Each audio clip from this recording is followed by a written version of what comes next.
Estamos felices y contentos, pero estamos también muy ocupados, que viniste, pero estamos también muy ocupados, no quiero decir preocupados, estamos ocupándonos de la salud de Tiago, Pía querida. Es así, Geo, muy buenos días. Y bueno, la situación, la verdad, tanto para los médicos como para la familia, es seguir, para los médicos, seguir trabajando, para la familia, seguir poniendo toda la energía positiva. La verdad es que al día de ayer a hoy las noticias no son tan buenas, tengo que decir.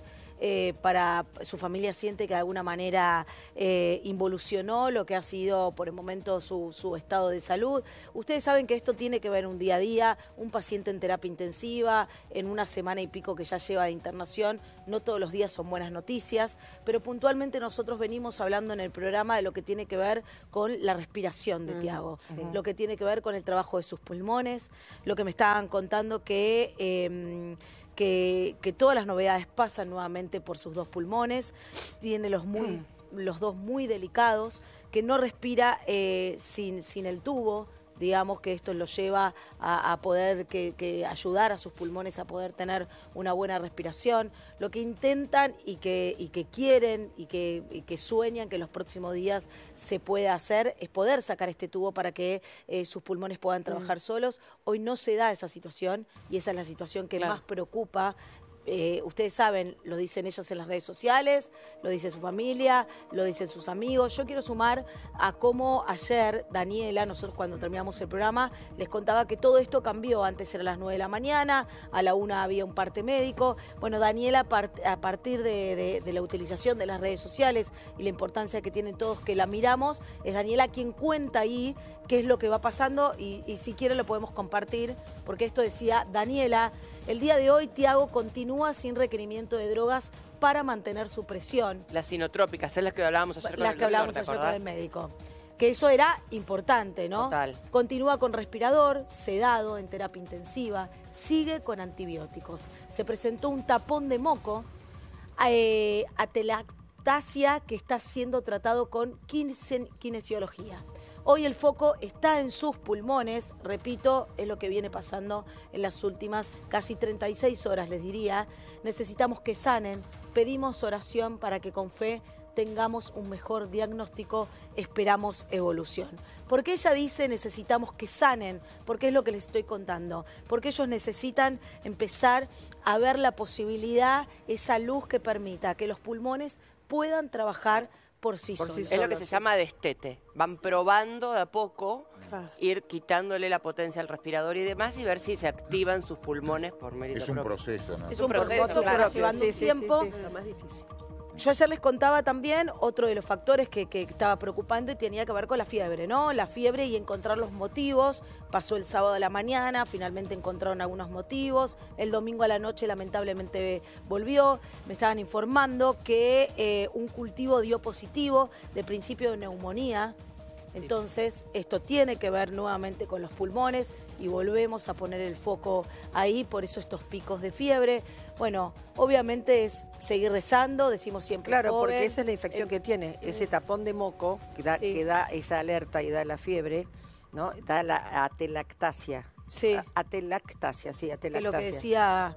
Que es diferente a una neumonía, que después vamos a tener un médico para que nos explique bien lo que es la atelactasia, pobrecito. Sí. Pero y ayer el médico pero también neumonía se una de las, pero también le dio neumonía. No, por eso la neumonía es claro, algo, porque la neumonía es algo, bueno, decirlo claro, que ayer nos lo decía el médico. La neumonía, primero hay que ver si es bacteriana o no, eso es muy importante, pero la realidad es que la neumonía es algo muy habitual, lamentablemente en la gente que está internada y sobre todo en terapia intensiva. Cualquier cosa genera este tipo de neumonías y además si hay una conspiración y demás. Es complicado, obviamente, puede tener las dos cosas, como dice Pía, el tema del tapón de moco, por llamarlo vulgarmente, tapón de moco y la neumonía. Claro. Bueno. Y ayer el médico nos decía que a la hora de intentar quitar el respirador, digamos, una de las cosas a las que más había que, digamos, los cuidados que hay que tener después de ellos, justamente uno de ellos tiene que ver con, digamos, ser muy cauto, porque una de las cuestiones más complicadas puede ser una neumonía cuando se retira este respirador. Bueno, y uno de los temas, obviamente lo vamos a hablar con un médico, porque todo esto que estamos contando es lo que no se quiere llegar para tener una traqueotomía. Claro. Es lo que se necesita, digo, un poco más igual adelante. La traqueotomía, perdón, la traqueotomía, digo, indefectiblemente podés ir camino a una traqueotomía sin que sea algo grave. Es otra manera de administrarle el oxígeno al pulmón que necesita y evitar posibles... O sea, pero en este estado sería la mejor manera para poder, Anita, ir despertándolo de a poco.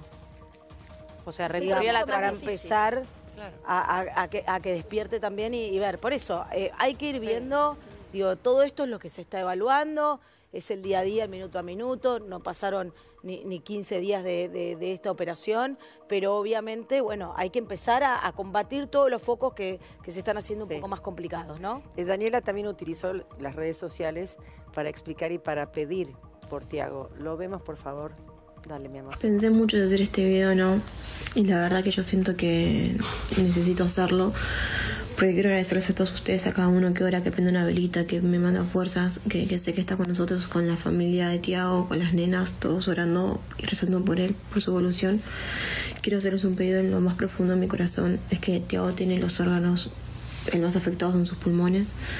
No sé específicamente qué está pasando, no puedo transmitirle con las palabras porque no quiero decir algo que no es. Solamente sé que necesito que sanen esos pulmones, sí o sí necesito que sanen esos pulmones, para que él pueda estar lo más pronto posible con nosotras. Es muy importante esos pulmones y yo creo y sé que los milagros existen y sé que es mucha fe de todas las personas juntas que podemos lograrlo, así que lo vamos a lograr. Por eso vengo acá especialmente a pedir, por favor, que recemos y pidamos por la sanación de los pulmones de Tiago, que evolucionen, al santo que crean, al Dios que crean, por Dios, por el amor de Dios. Bueno, acá Daniela adelantaba un poco lo que yo les estaba contando. Esta es información de ahora, de esta mañana, lo que les estoy diciendo, el trabajo que están haciendo los médicos en este momento con respecto, por supuesto, a los pulmones. Algo que preocupa en las últimas 24 horas, la operación era uno de los puntos que había que hacer y se hizo, digo, y era fundamental también el viernes pasado cuando nosotros lo hablamos, y bueno, y ahora seguir este recorrido de ir sanando, digamos, todos los órganos que fueron afectados en este accidente. Pues no nos olvidemos el vaso, digo que tuvo que ser sacado, bueno, los pulmones, todo lo que tuvo que ver con las costillas y empezar a encontrar el foco de lo que tenía que ver con esta fiebre. Bueno, de este principio de neumonía e intentar también que Tiago de alguna manera pueda empezar a despertar, ¿no? Porque, bueno, es lo que necesita, ¿no? Tanto el paciente como el médico para poder seguir trabajando. ¿Y hay alguna otra cirugía prevista? No, por el momento no. Por el momento no. La cirugía prevista era esta. Era la más importante. Era la más importante y era la que se necesitaba. Claro. Bueno, a medida igual que pasó mucho, pero no pasó tanto en un estado tan crítico. Y entonces, bueno, lo que se está... Esto digo, tratando de evaluar. Ahora lo que preocupa son sus pulmones. Y ahí Daniela lo volvía a decir, y la respiración y el empezar a ver cómo continúa. Bueno, bien, tenemos al doctor Guillermo Montiel, que es neumonólogo, para que nos explique qué es la atelectasia, ¿sí? Y qué pasa con la neumonía, cuál es la diferencia y qué es lo que le está pasando a Tiago en este momento. Hola, doctor, muy buenos días. Hola, ¿qué tal, Celestina? Muchas gracias por la invitación. No, gracias por su tiempo, doc. ¿Qué es la atelectasia? La atelectasia, hay distintas... Atelectasia, sí. Básicamente, para entenderlo bien, es una disminución del volumen del pulmón. El pulmón se desinfla, ya sea porque no le llega el aire o porque está comprimido desde afuera. Lo frecuente, lo que se suele ver en los pacientes que están en un respirador, es que se producen las secreciones, los mocos. Esos mocos pueden ser más espesos y al estar más espesos pueden tapar el conducto. Y de esa manera el pulmón ese se va desinflando, y el problema es que son dos problemas. Uno, que favorece la infección porque no se ventila, y segundo, genera que la sangre que pasa por el pulmón sea una sangre pobre en oxígeno. Ajá. Y este moco, que supongo que es espeso, por eso tapa el pulmón, yo me imagino que con la medicación están dándole con todo para que esto se diluya, ¿no? Claro, habitualmente lo que uno trata de hacer en estos pacientes es hablar de una humidificación activa, una termohumidificación activa que se conecta a los respiradores, que puede ser de distintas índoles, pero habitualmente lo que usamos nosotros mucho es esa termohumidificación activa, es decir, el aire que le llega a los pulmones enriquecido con oxígeno y saturado en vapor de agua. De esa manera hace que ese moco se vaya diluyendo. Y acá entra el otro grupo de compañeros de trabajo, que son los kinesiólogos, que son los que se encargan del cuidado de la vía aérea, y que solamente cuando fracasa el trabajo del kinesiólogo, es decir, después de la humidificación, el uso de broncodilatación y las maniobras kinésicas, recién ahí uno ve la posibilidad de colocar un fibrobroncoscopio para poder aspirar y destapar ese moco. Ahora, los kinesiólogos, pregunto, no conozco, digo, ¿hacen el mismo trabajo que a veces hacemos las mamás cuando los chicos tienen el moco en el pecho o los pulmones? ¿Es dar palmaditas en la espalda? Mira, pusiste un ejemplo muy lindo. El kinesiólogo es el que nos cuida mucho y cuida mucho al paciente. Está 24/7 al lado de la cama del paciente de terapia y está haciendo que todo funcione, por así decirlo. Nosotros acá en el hospital tenemos un equipo de trabajo con kinesiólogos que funcionamos así justamente en equipo. El kinesiólogo está cuidando, está rehabilitando, está haciendo que el aire entre. Así que le tengo mucho respeto y admiración al trabajo del kinesiólogo. Sí. ¿Esto es grave, doctor? Wow. Un paciente que está en asistencia ventilatoria mecánica, con fracturas costales, con compromiso bilateral de ambos pulmones, ya sea por contusiones, por moco, por atelectasia, por posibles neumonías, por derrame, es algo que uno debe considerar serio, crítico. ¿Por qué? Porque depende de dos cosas: de hacer un buen trabajo, médico, kinesiólogo, enfermería, para mantenerlo y darle chance al cuerpo que se vaya recuperando. Y de la reacción del paciente. Y siempre en última instancia lo que se va a hacer es justamente, son tratamientos, por así decirlo, que se llaman de sostén. El antibiótico va a curar el kinesiólogo, la fibrobroncoscopía va a tener que los bronquios estén libres. El respirador va a darle la función que el pulmón y el diafragma no puede hacer. Hay que mantener el corazón y los riñones funcionando y proteger, como siempre, el cerebro y los músculos. Hay otra cosa interesante que es cuando hay muchas fracturas costales, uno de los tratamientos que se hace justamente es tratar de reconstruir esa parrilla, porque... Eso ya lo hicieron, doctor. Claro, y por eso también es el temita ese que habíamos hablado por afuera, ¿no? Que era mantener esa parrilla costal es una chance más de posibilidad de seguir avanzando hacia positivo. Claro, porque en terapia intensiva hay algo que decimos es vamos día a día. Yo no sé qué puede pasar mañana. Hicieron toda esa parrilla costal, lo operaron y le quitaron toda la cantidad de astillas que tenía clavados en los pulmones, pobrecito. Le cuento para ponerlo en autos. Analía. Doctor, habiendo reparado, le han puesto placas y demás, esa parrilla costal, ¿qué hace falta ahora para que el pulmón sane? El pulmón, digamos, dejando de lado esa parte, lo que le está pasando aquí. Por decir, esa parte que se perforó, ¿se restaura sola? Los pulmones, como cualquier otra parte del cuerpo, cicatrizan y mejoran. El mayor problema que hay en un paciente ventilado, que depende 100% de la tarea médica y kinesiológica y de enfermería, son básicamente evitar las infecciones, que a veces es muy difícil de hacerlo porque la vía aérea está invadida, tiene muchos accesos venosos, en vejiga, etcétera.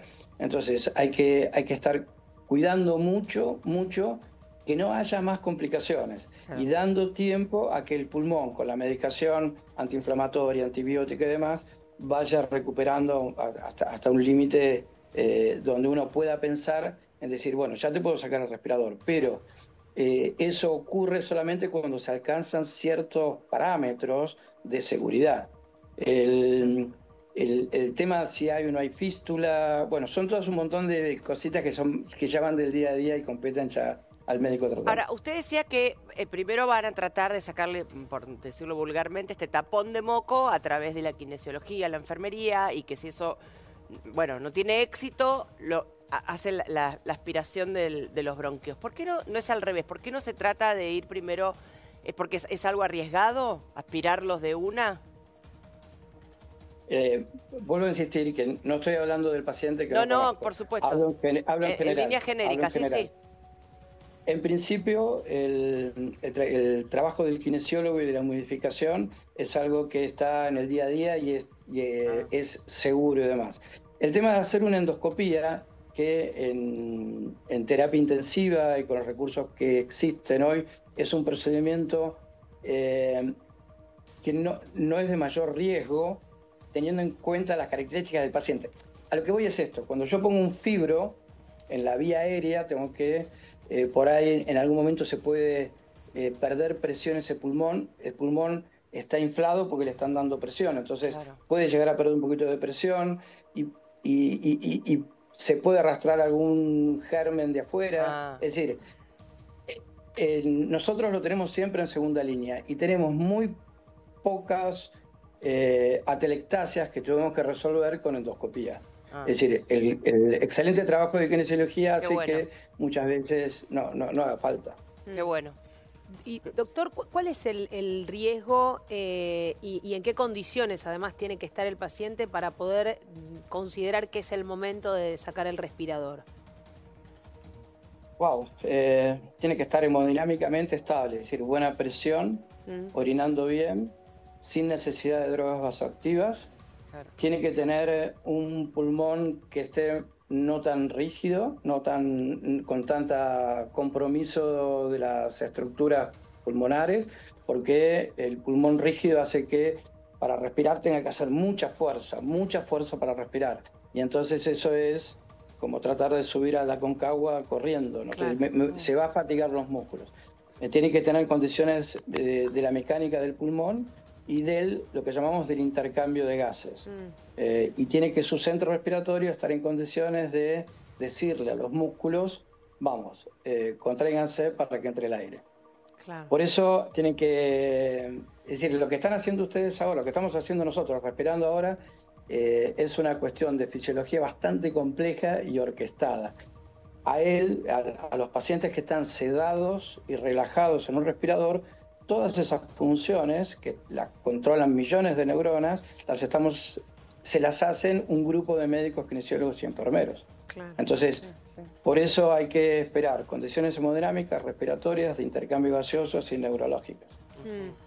Doctor, yo en algún momento hablé con la información que me había llegado desde el propio hospital, que tenía que ver con una traqueotomía, ¿no? De pensar eso en unos días próximos. Me decían que es importante que empiece a responder, así lo pueden despertar. De lo contrario, esta es una información que me llega, se le va a hacer una traqueotomía en estos días próximos. No sé si es lo ideal, me decía parte de la familia, preguntarle a usted si esto lo ve factible, si esto puede pasar. Volviendo a hablar en términos generales, generales. La traqueotomía es un procedimiento que hacemos cuando la asistencia ventilatoria se prolonga en el tiempo. ¿Por qué? Porque el tubo, que se llama orotraqueal, pasa por la boca, la tráquea, y pasa por las cuerdas vocales. Entonces eso puede, cuando el tubo está colocado durante mucho tiempo, puede lesionar a las cuerdas vocales, puede producir lesiones mismas en la tráquea. Y tratar de despertar a un paciente que está hace mucho tiempo y que puede tener lo que llamamos un winning o un destete o o una retirada del respirador que puede ser prolongada, tener un tubo en la tráquea además es súper incómodo y molesto. Entonces, la traqueotomía es algo que se puede hacer mismo al lado de la cama del paciente o en quirófano, y es un procedimiento donde se brinda seguridad y comodidad al paciente pensando en una ventilación prolongada. Es un procedimiento que siempre lo tenemos muy indicado cuando pero eso se haría, pasan... Perdón, doctor, pero eso se haría luego de tratar de aspirar los mocos. No, son dos cosas diferentes. Un paciente que yo pienso que lo voy a extubar, lo voy a sacar del respirador pronto, por ahí en 2 semanas, no se plantea una traqueotomía, pero un paciente que pienso que puede estar tal vez 3 semanas, un mes ventilado o con soporte ventilatorio, tratamos de hacer una traqueotomía por ahí más precoz, 2 semanas, 3 semanas como mucho. Claro, para acelerar los tiempos. Para evitar complicaciones, claro. Claro, está bien. Doctor, ¿y hay un tiempo de traqueotomía? Digo, el respirador, nos decían casi todos los profesionales, incluso usted, que lo mejor no es extenderlo más de 15 días y por eso se piensa en la traqueotomía. Después de la traqueotomía, ¿hay algo más o la traqueotomía puede estar el tiempo que sea necesario? No, la traqueotomía puede estar el tiempo que sea necesario. Es más... de por vida. Puede estar de por vida. Sí, hay pacientes que están laringectomizados, que viven, caminan y tienen su vida normal con una traqueotomía colocada. Claro. Pero dejando de lado ese punto extremo, es decir, la traqueotomía se hace para poder facilitar el manejo de los pacientes que están ventilados en forma crónica y que crónica más de 2-3 semanas, ¿no? Claro. Sí. Y que voy a necesitar instrumentar la vía aérea, aspirarlo, sentarlo, etcétera. Claro. Después, cuando el paciente logra desconectarse del respirador por esas mejorías que tiene a nivel cardiopulmonar y cerebral, lo que se hace, se piensa cuándo te retiro la traqueotomía, que eso también es otro procedimiento que el paciente puede estar ya desconectado del respirador, obviamente, se desconecta del respirador, ventila con la traqueotomía y ahí se empiezan a pensar cuándo uno puede retirar la traqueotomía. Pero la traqueotomía es una herramienta, pues un procedimiento útil y necesario en los pacientes que están más de 2-3 semanas ventilados. Bien, si me espera un segundito, doctor, me permite, porque quiero sumar a esta charla tan interesante a la doctora Denise Fastman, que es cirujana integrante del equipo coordinador de la red de cirugías de provincia de Buenos Aires. Hola, Denise, mucho gusto. ¿Qué tal? Mucho gusto, buen día. Gracias por tu tiempo. Mira, antes que nada yo querría agradecerte porque no sabía que había todo un grupo que se manejaban e iban por distintos hospitales trabajando y cooperando, ¿no? Todo en equipo, me parece maravilloso, son una red increíble. Si me podés explicar un poquitito cómo funciona esto. Bueno, ante nada te cuento que yo soy la jefa de cirugía del Hospital de Moreno y además coordino la red de cirugía junto con varios coordinadores. Tenemos los 56 hospitales provinciales coordinados juntamente. No es que trabajamos en red ni que vamos de un lugar a otro. Cada hospital tiene su plantel y sus especialistas, pero nos apoyamos cuando sucede alguna situación que necesita algún insumo, alguna especialista que el otro hospital no tiene. Ajá. ¿Y cómo fue? ¿Y cómo fue en el caso de Tiago? Yo ya escuché la nota anterior, creo que todo lo médico neumonológico estuvo muy bien explicado. Quisiera no entrar en los detalles.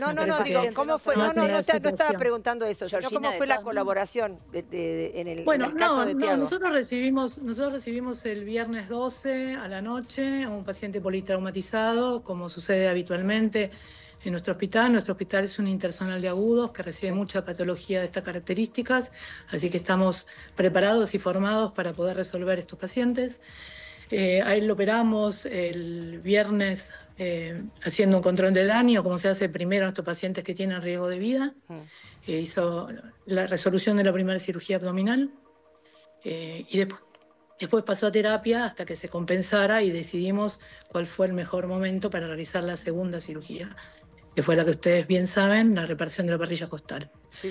Él está internado en la terapia, estable, obviamente con un pronóstico reservado, como todos sabemos, y nosotros, así como terapia, cirugía, los kinesiólogos, estamos todos trabajando en el caso de él, así como trabajamos en todos, ¿no es cierto? Sí. Con respecto a lo que ustedes preguntan puntualmente, me parece que es más importante que esto quede como mensaje. Nosotros como hospital público recibimos a todos los pacientes que vienen de la calle, sobre todo este tipo de pacientes que son los politraumas, que los levantan las ambulancias y los traen en primera instancia a los hospitales. Los hospitales tienen equipos capacitados para esta patología, por eso también tan importante la formación de los médicos. Este año que fue tan complicado el tema de las residencias, nosotros tenemos residencia de emergentología, que son los especialistas que reciben estos pacientes y que los categorizan y de alguna manera diligenciamos que esto suceda y sea solucionado lo mejor para el paciente, ¿no? No, yo lo que quería es primero, además, hasta decir, rescatar lo que está contando. Estamos hablando ni más ni menos que con la jefa que está, además, en el mismo hospital donde está internado Tiago, ¿no? Obviamente con la reserva del caso, porque eso es así. La pregunta es, nosotros tuvimos un lapso de tiempo en el momento, yo no sé si usted está al tanto de esto o no, pero digamos un lapso de tiempo que nos llamó la atención entre el momento que se provoca, digamos, que se produce el accidente y el momento en que ingresa Tiago al hospital. ¿Usted tiene registro de eso? ¿Sabe exactamente si hubo algún problema para trasladarlo? Porque en el lapso... La verdad, nosotros, sí. Nancy, la verdad que nosotros no nos ocupamos de eso. Es decir, que desde que el paciente entra al hospital se pone en funcionamiento todo lo necesario para que el paciente sea resuelto la mejor manera posible, más rápido. Si él llegó, lo evaluó emergento, le solucionamos el tórax, lo tomografiamos, lo llevamos a quirófano, salí de quirófano yo, hablé con la familia, es decir, ahí todas las situaciones se complementaron como lo hacemos siempre. Vos estabas esa noche en el hospital. Sí.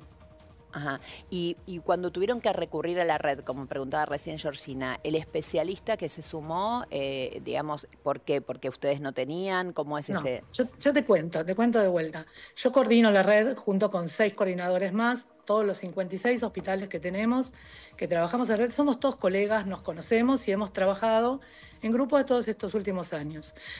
Como esto fue un paciente mediatizado, obviamente... y al estar expuesto, porque esto pasa todos los días, nosotros operamos 9.000 cirugías. ¿Cuántas? Ay, pero 9.000 cirugías. No en Moreno, en la provincia. 9.000 cirugías diarias. No, mensuales. Hay 200 quirófanos operativos, son 56 hospitales y recibimos casi un promedio de 5.000 de este tipo de patologías urgentes. Entonces nos apoyamos entre nosotros, nos conectamos. Es decir, la mayoría de los jefes de cirugía son amigos. Claro. Entonces cuando pasan estas cosas, uno llama siempre al que cree que es mejor. Exacto. ¿Me das una mano? No porque yo no tenga. Si yo tengo un equipo de cirujanos, somos 27 cirujanos de planta, tengo una residencia completa que es fenomenal, este hospital se apoya muchísimo en la formación del residente. Entonces, todo esto es un trabajo en equipo. Exacto. Y entonces, bueno, yo lo llamé y le dije, che, ¿me das una mano?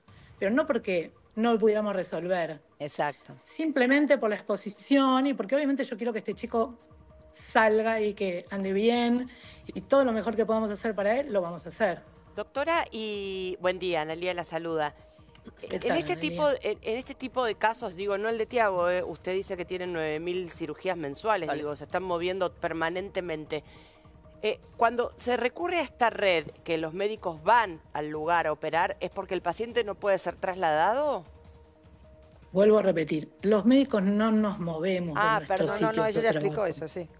La red funciona, por ejemplo, tengo un paciente de determinadas características, te lo puedo derivar porque tal vez vos tenés un equipo de cirugía pancreática que yo no tengo. La idea de generar esta red era jerarquizar en algunos centros de salud, tener especialistas para determinadas patologías que no son tan frecuentes y que de esa manera el paciente pueda tener acceso a la salud libre en cualquier hospital y categorizarlos. Entonces, tal hospital tiene, por ejemplo, un equipo tórax muy bueno. Sí. Tal hospital tiene un servicio de cabeza y cuello. Lo que no quiere decir que todos los hospitales tengamos, pero siempre hay uno que encabeza. Entonces, a veces el paciente se deriva Claro. y otras veces, convocado por los jefes de los servicios, como fue este caso, viene algún colega a está bien, colaborar. por eso digo, por eso digo, el Sí, médico sí, va sí, y sí. presta sus Obvio, servicios en el claro, hospital. por supuesto. Sí, sí, sí. Es maravilloso. Sí, por eso trabajamos en red. Nosotros Claro, en la muy provincia, a pesar de que somos cada uno integrante de un propio hospital, pertenecemos al equipo de cirugía de toda la provincia. Claro. Si yo tengo pacientes que vienen de Junín, que vienen del Gran Buenos Aires, o que vienen de la zona sur, o viceversa. Hay pacientes de Moreno que se atienden en Tandil. No sé. Claro. Es maravilloso. Claro, por eso yo cuando Sí, comenzamos sí, la nosotros charla lo con la dijimos el doctora, primer día está, te cuento que está también el doctor Guillermo Montiel, no se me vaya, doctor, que es neumonólogo, así que le agradezco su tiempo. Por eso cuando empecé la charla con vos, Denise, que sos muy joven, realmente digo, te felicité y felicito a todos, en realidad siempre felicito a todos los médicos porque es un trabajo tan denodado, Es un trabajo tan vasto, importante. es un trabajo tan maravilloso, ¿no? Que entregan horas y horas y horas de su vida y horas y horas y horas estudiando permanentemente, ¿no? Y trabajar así en red me parece maravilloso, ¿no? Muchas cosas que Exacto. la gente no sabe y están trabajando a brazo partido, ¿no? No, y mucha gente, ¿sabes qué es lo importante de señalar? Porque realmente yo tengo mucho contacto con los hospitales públicos y la gente que habla mal del hospital público es porque no lo usa. No, claro. Realmente, es el que no lo usa, porque realmente es impresionante el trabajo que hacen los médicos y no solo eso, sino que además la disponibilidad de los mejores especialistas, porque esto también hay que decirlo. Yo después de muchas experiencias personales, realmente cuando llamo a un especialista de mi obra social, paga, privada, etcétera, pregunto a su secretaria en qué hospital público trabaja. Si el especialista no trabaja en ningún hospital público, no me voy a hacer atender, porque realmente... Nancy, los mejores cirujanos estamos en los hospitales públicos. Totalmente. Y formamos a los médicos del futuro. Por eso es tan importante. Exactamente. Mantener la residencia. Este año fue muy difícil letal. todo lo que pasó. Muy duro. Y entonces que todavía nosotros tengamos médicos que tengan ganas de formarse y vengan y se dediquen. Es un montón. Y tener que andar dediquen explicando a algunos que no entienden, digamos, por qué se necesita, obviamente, invertir en los... No pasa por la política. Sí, eso pero fue un año muy duro muy donde todos hemos apoyado, bueno, la mayoría hemos apoyado este tema, ¿no? Porque nos preocupa la muchísimo. Por eso de los médicos, agradecer el trabajo que muchas veces sin consumos ni nada, ustedes siguen trabajando como pueden, ¿no? Es una cosa, obvio. Creo que es una cosa muy argentina, ¿no? Y lo que hacen acá es algo absolutamente maravilloso. Pero sí, sobre todo los residentes de mi hospital, que son chicos que están todos los días, todo el día, a la mañana, a la tarde, al lado de estos pacientes. Porque estos pacientes, como bien decía el doctor, necesitan el médico al lado. Total. El médico, el ginecólogo, el cirujano, el traumatólogo, el kinesiólogo, para que salgan adelante. Uno no puede poner un paciente de estos en una cama y esperar que se resuelva su caso. Ahora, Denise, solo, te quería hacer una pregunta, porque como dijiste que atienden pacientes como Tiago, han atendido y siguen atendiendo montones. ¿Hay algo de Tiago que te llame la atención o dentro del accidente ha sido algo normal que ustedes transitan habitualmente? Tuvo suerte que tenía el casco puesto y que no tuvo lesión cerebral, que no tuvo lesiones medulares, que no lo van a incapacitar. Es decir, ahora él tiene que salir de su cuadro respiratorio. Esto es una evolución natural de este tipo de patologías. Lo vemos habitualmente. Esperemos que él, siendo un chico joven, tenga la posibilidad de salir adelante. Nosotros pensamos que va a andar bien, pero no puedo tener la certeza de decirles, bueno, esto está encaminado. Nosotros hacemos lo mejor para él. Está acá adelante previsto la fibrobronco para solucionar la atelectasia, está con los antibióticos que necesita. Se planearía la traqueostomía si hace falta, es decir, todo lo que el hospital público le brinda a cualquiera de todos los pacientes que llegan al hospital. Exacto. Bueno, yo sé que te tengo que liberar porque estás muy ocupada, así que te agradezco tu tiempo nuevamente y te reitero que estoy orgullosísima de todos nuestros médicos y de todos ustedes, el trabajo que hacen en los hospitales. Un beso enorme y un abrazo para todos ustedes. Bueno, gracias, Denise. Bueno, hasta luego. Muchas gracias. Bien, doctor. Guillermo, qué importante todo esto, ¿no? Porque hay que recalcarlo. Yo en el hospital público le salvaron la vida a mi padre, a mi viejo 2 veces, que mi padre asmático y cardíaco. Ay, se me cortó. Sí, no se escucha. Ahí está. A ver. ¿Ahí estamos? Ahí estamos. Yo te escucho bien. Yo también. No, le decía que en el hospital Rivadavia, mi papá vivía a media cuadra, y le salvaron la vida 2 veces, porque mi papá era asmático y cardíaco, así que claro, a veces no llegaban las cosas y ¡tum!, se iban directamente al Rivadavia, así que realmente hacen un trabajo notable. Acá hay una pequeña cosita. Acá en el Fernández, ya desde la pandemia, un poco gracias al doctor Ignacio Pervigliano y a Fernán Quirós, y a la doctora Laura Romero, etcétera. Pervigliano.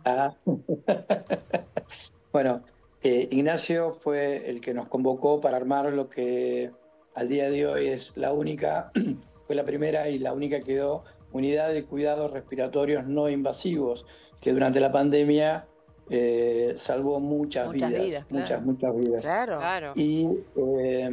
Y creo que también, con charlas muy importantes que teníamos con Ignacio, hay un grupo de los médicos y kinesiólogos que se dedica específicamente a docencia, a protocolizar y demás.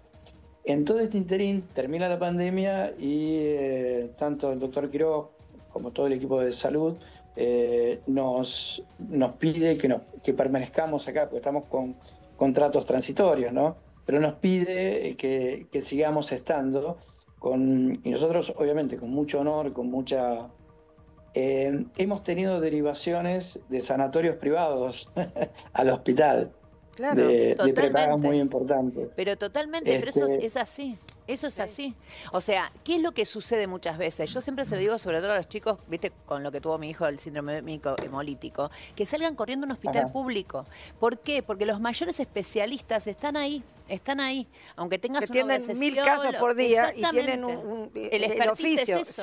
Sí. Yo te conté hace un tiempo que justamente en el Hospital de Moreno un médico, digamos, traumatólogo, había presentado hace 15 años atrás, la cantidad de casos era tan impresionante de muerte, de digamos, acción por bala, que era más que en el Hospital Churruca, que es el hospital, o sea, yo lo conté como una cuestión de coso, pero realmente es impresionante la cantidad de casos que atienden.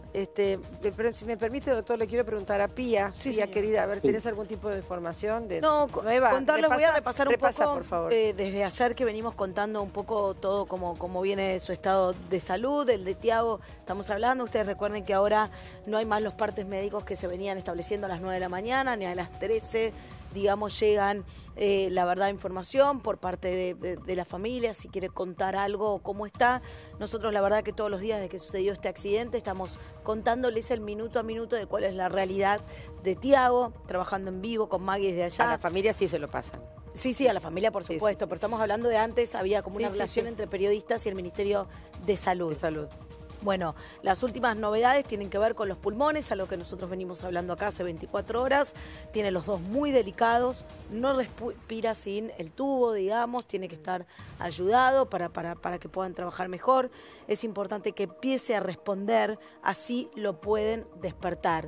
De lo contrario, por eso me explicaban que se evalúa la posibilidad, y es lo que no quieren llegar, es una traqueotomía en los próximos días para poder ayudar en este estado. Era muy importante, y lo veníamos diciendo también, qué pasaba con esas líneas de fiebre, que no le encontraban cuál era la cuestión, qué era lo que pasaba con eso. Bueno, finalmente en el día de ayer se dio un cultivo que dio positivo y fue un principio de neumonía, así que pueden empezar a trabajar con los antibióticos a partir de este cultivo que, bueno, pero qué bueno, eso es bueno. Viste que en general, la semana pasada cuando habían conseguido el cultivo, al otro día ya le bajó la temperatura. O sea, encontrar, muchas veces, ¿sabés qué es desesperante para los médicos? No encuentran. O sea, van cambiando de medicación. Ahora te dejo, Mariana, después Anita.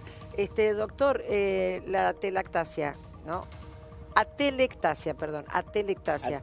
¿Es lo que provoca la fiebre por el tema del moco?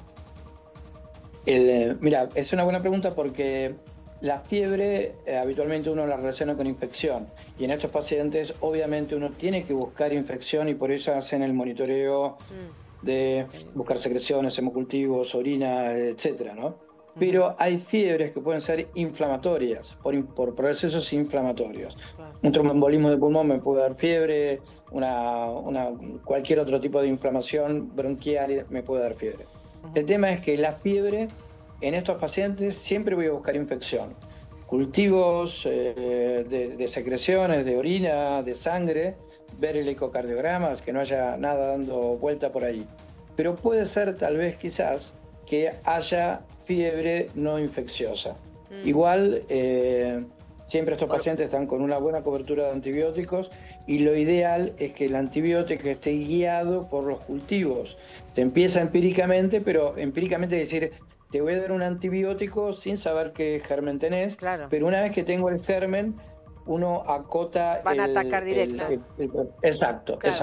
Pero puede ser que la telectasia, obviamente, esté produciendo fiebre, y puede ser que la telectasia es como algo que no se ventila, se junten más bacterias. Ajá. ¿Y la anestesia le puede provocar también esto? ¿La telectasia? La anestesia, él está, por así decirlo, anestesiado. No, es decir, los pacientes que están sedados, por el tema de los dolores, él tiene que tener, los pacientes que están con fracturas, cualquier fractura está con un opioide, después tiene medicación, los pacientes que están con relajantes musculares ya están que no pueden moverse. Entonces, un paciente en asistencia ventilatoria mecánica está sedado profundo y a veces con relajantes musculares. Eso es lo que se hace en un quirófano, en una anestesia. Entonces, los pacientes están anestesiados. Sí. Por eso, siempre estos pacientes, ¿por qué no tenés vos una telectasia ahora? Y bueno, porque estás respirando y haces suspiros periódicos y eso ayuda a inflar los pulmones. En cambio, los pacientes que están sedados y relajados pierden eso. Entonces se le pone preventivamente cierto nivel de presión positiva. Es como si lo dejara inflado un poquito y que queda inflado. Para evitar Mariana estaba primero. Doctor, una consulta respecto a eso. Digo, para poder retirarle el respirador, ya no tiene que estar en ese estado de sedación. O sea, primero le van sacando la medicación y luego se retira el respirador. ¿Se hace en simultáneo o no? No, está bien. Muy buena pregunta también, porque el tema es, ahora yo lo tengo controlado. Yo controlo al paciente con la medicación y con el respirador, por así decirlo, ¿no? Entonces ahora, cuando yo pongo el aire en el pulmón, veo cuán rígido está, si tiene mucha resistencia, si está muy duro. Sí. Y como está ventilando sin su voluntad o contra su voluntad, por así decirlo, lo tengo que tener sedado y con analgesia por dolores. Ahora, una vez que en el monitoreo que hace el kinesiólogo y el médico, el pulmón pasa a ser más normal, es decir, que no se necesita tanta presión para inflarlo, ahí dice, bueno, empecemos a despertarlo. Periódicamente se hacen las vacaciones de sedación a los pacientes que están mucho tiempo con sedación, también para evitar un montón de complicaciones. Pero primero el pulmón mejora, después te quito sedación, después te despierto, después te extubo. Es como haciendo el camino inverso que tuve que hacer para llegar a este estado. Claro. Anita. Doctor, y ¿cuánto tipo de neumonías hay? ¿Bacteriana, por aspiración? ¿Cómo es? La neumonía, que sería una inflamación del pulmón, habitualmente la causa más frecuente es la infecciosa. Acuérdense, en el COVID teníamos una neumonía viral, o una neumonitis y neumonía viral, porque aspirábamos partículas, es decir, esto venía por el aire y entonces llegaba al pulmón, el pulmón no se defendía, es que es la causa más frecuente de diseminación aerógena de una neumonía. Pero también puedo tener neumonías porque tengo, en la válvula cardíaca tengo infección y de ahí salen émbolos sépticos. Entonces yo tengo neumonía transmitida por la sangre. Y la otra, la que vos decís, es cuando yo abro y respiro, tengo las cuerdas vocales y todo el sistema de dilución que me protege la vía aérea. Cuando eso falla, uno puede aspirarse, en vez de la saliva, los alimentos, en vez de ir para hacer el esófago, van hacia la tráquea. Entonces, es como cuando nosotros, Es como cuando nosotros decimos vulgarmente, vio que a veces uno está comiendo y dice, ay, se me fue para el otro lado, por el otro tubo. ¿Es eso? Sí, cuando te atragantas. Exacto. Nada más que a nosotros, cuando decimos eso, no nos llega muy profundo porque las cuerdas vocales reaccionan. Claro. Y hasta después por ahí quedas con una voz rara porque las cuerdas quedaron inflamadas. Esa es la protección. Pero ahora cuando vos estás sedado y relajado y dormido y demás, no tenés esa relajación. Entonces, todo ese líquido que pasó por la boca o está contaminado con otro tipo de bacterias puede alojarse en el pulmón. Claro, exacto. Y el otro día nos explicaba un médico, digamos, que es mito que la traqueotomía arruine las cuerdas vocales. Al contrario, las protege. Las protege. El tubo te puede arruinar las cuerdas vocales. Bueno, pero viste que hay gente que dice, no, a un cantante no le hagan porque las cuerdas vocales, hay mucho mito con la traqueotomía. Y una de las cosas es justamente que uno está alertando diciendo, ay, ojalá no le hagan traqueotomía, y en realidad no es, no es tan grave. No, por eso digo, no es tan grave, hay mucho mito atrás de la traqueotomía. Bueno, no se quiere llegar nunca a eso, no es que sea tan grave, no. Ojalá que no lo tengan que pasar o no. Claro. A ver, doctor. No, yo creo que el tema por ahí pasa por algunas creencias populares o no científicas, porque la traqueotomía es ojalá que no le hagan traqueotomía, como si eso no, la traqueotomía es simplemente, te saco el tubo de la boca y te lo pongo acá, y te voy a dar comodidad. Al contrario, la traqueotomía es algo que en ventilación prolongada es algo que es elegible. Yo elijo hacer la traqueotomía. Para cuidarte y protegerte. ¿Y por qué no se hace de entrada? ¿Solamente por un tema de cicatriz? Por decir... y porque a veces porque es un procedimiento quirúrgico, porque no tiene indicación, porque una vez que hago la traqueotomía de entrada, suponete que no se hace, ¿no? Pero hago la traqueotomía, yo ya tengo que hacer un procedimiento quirúrgico no exento de riesgo, como cualquier procedimiento quirúrgico, ¿no? Claro, exacto. Y después tengo que sacarla y eso también lleva mucho tiempo. Claro. Es decir, retirar la traqueotomía me lleva tiempo. Entonces, si yo voy a estar con el tubo en la tráquea y que ahora los tubos cambiaron, son tubos que producen poco daño a las estructuras laringeas y traqueales, si vas a estar menos de 15 días, menos de 20 días, dependiendo de los protocolos de cada hospital, no, es preferible eso, porque una vez que te saco el tubo ya estás sin hacer nada otra vez. En cambio, la traqueotomía requiere un cuidado posterior. Doctor, y con todo esto que tiene que debe tener un catéter, más el respirador y todo lo demás, es obvio que es indispensable girar, rotar, mover un poco a un paciente en terapia intensiva, pero digo, con todo esto que tiene invadiendo su cuerpo, ¿se puede realmente mover? Vos, no sé si estuviste en terapia, pero... Sí. Pero son preguntas interesantes, son preguntas de... sí, obviamente, la movilidad, la rotación para evitar las lesiones en piel y las escaras es algo que se hace en forma rutinaria, se tiene que hacer por más que tengas... Es protocolo, por más que tengas 48 catéteres.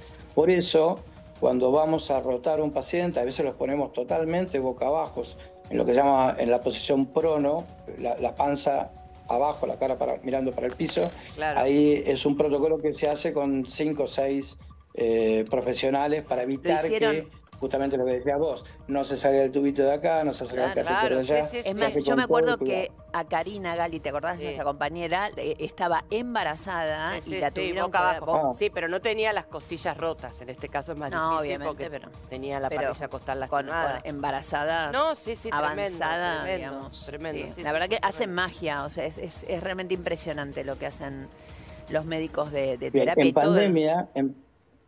Perdóname, en pandemia, para embarazadas y para obesos mórbidos, lo que teníamos eran una especie de colchones diferentes donde la panza podía caer tranquilamente, o por lo menos más de cúbito. Claro. Pero es así. Sí, obviamente. ¿Y realmente son efectivos los colchones antiescara, doctor? Nosotros los usamos mucho porque es un algo más, La escara se produce cuando tenés una presión fija durante mucho tiempo sobre un lugar. Claro. Eso hace que la circulación se pierda y se produzca una isquemia, una necrosis. Claro. Entonces, lo que hace el colchón antiescaras es va distribuyendo esa presión. Por eso tiene que funcionar bien, no solamente el colchón inflable, sino el colchón que se va inflando y desinflando de atrás para adelante, de adelante para atrás. Sí. Ahora, doctor, eso lo usa. ¿Qué diferencia hay entre un neumotórax y una atelactasia? El neumotórax se produce cuando de distinto, puede ser que se rompa una bulla. El pulmón es como un globo, el pulmón es como un globo que se infla, que está dentro de una campana, que es la caja torácica que lo protege, que es dura, ¿no? Sí. Entonces, si se pincha el pulmón desde adentro, ese pulmón se va a achicar y el espacio de la pleura, que está entre la caja torácica y el pulmón, se llena de aire y hace que el pulmón se achique. Todo neumotórax tiene un pulmón atelectasiado. Todo neumotórax tiene el pulmón que se achica, ¿de acuerdo? Claro. También puede ser que se produzca un neumotórax cuando hay una lesión externa. Se pincha el tórax con un cuchillo, con una bala, con un trauma, y el aire entra desde afuera y el pulmón se achica. Eso fue lo que le pasó a Tiago, porque se le rompió 8 costillas y se le clavaron las astillas en el pulmón. Exacto. Ahí puede producirse un neumotórax traumático y lo que se colocan, lo primero que dijo la doctora, que es lo que se hace es esa evaluación inicial, se ve que no haya lesiones en abdomen, en pelvis, etcétera, en otros lugares, y si hay un neumotórax o un hemoneumotórax con sangre, si hay sangre, se colocan un tubo para sacar el aire y para sacar la sangre. Se pone el tubo de drenaje del tórax. Entonces, ese tubo se coloca entre la parrilla costal y el pulmón. De esa manera el pulmón puede otra vez volver a inflarse. Ajá. La atelectasia pura, la atelectasia del pulmón, es la que se produce sin tener neumotórax, la caja torácica está entera, se produce una obstrucción, un tapón de moco, o por ahí un derrame pleural, hay mucho líquido en la pleura y eso me lo lleva y me comprime el pulmón, me lo desinfla. Ahora entonces, sí, lo escucho, perdón.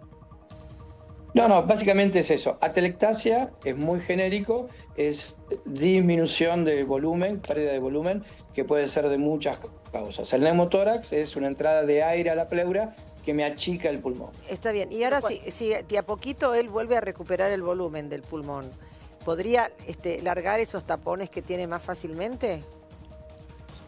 Sí, los tapones es un cuidado continuo. Se basa en el trabajo del kinesiólogo y el trabajo de la termohumidificación que esté teniendo. Claro. Uno tiene que estar buscando y controlando, tiene que estar activamente viéndolo. Sí. Doctor, y de esa manera poder estar seguro que no tiene tapones.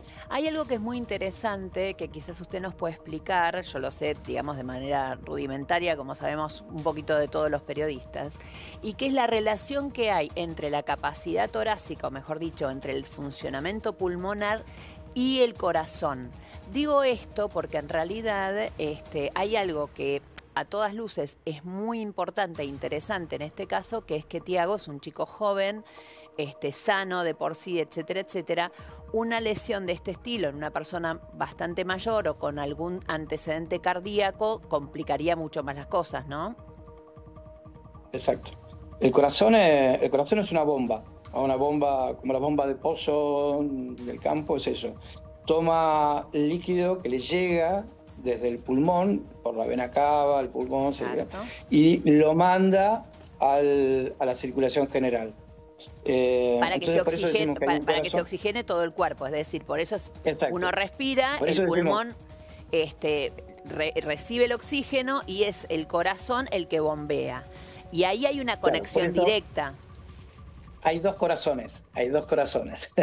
El corazón derecho, que es el corazón del pulmón, por así decirlo, que es el que está recibiendo la sangre por las venas cavas, y es ese corazón derecho, el ventrículo derecho, manda esa sangre al pulmón para que el pulmón lo oxigene y elimine el CO2. Después vuelve al corazón izquierdo, que es el corazón de la circulación, que es el que le va a mandar esa sangre oxigenada al cerebro, al riñón, a los músculos, etc. Obviamente que si cualquiera de los dos corazones funciona mal, el corazón derecho puede funcionar mal porque el pulmón está funcionando mal. Eso se ve, por ejemplo, en los pacientes con EPOC, con hipertensión pulmonar, con fibrosis pulmonar. Puede ser que esté funcionando mal por eso. Va a ser que tenga cualquier problemita de estos severos, tenga menos reserva y pueda tener las complicaciones hemodinámicas que estábamos hablando antes. Por eso acá... Por eso el famoso edema pulmonar, digamos, está conectado. Exacto. Hay que ser muy cuidadosos con la cantidad de líquidos que se le da al paciente. Por eso imagínate que si tuviéramos una súper gran computadora y ya tendríamos ahí manejando cuánto líquido le entra, cuánto sodio, cuánto potasio, cuánto oxígeno. Es eso. Eso que no existe por ahora acá, lo hacen cada uno del personal de salud que está encargado de cuidarle la salud al paciente. No, realmente sí, Mariana. Importante. Doctor, en caso de tener que llegar a la instancia de la traqueotomía, ¿cuáles serían después los cuidados, ¿no?, que tiene que tener un paciente que pasó por ese estado y por esa situación? La traqueotomía es la continuación de lo que se está haciendo ahora.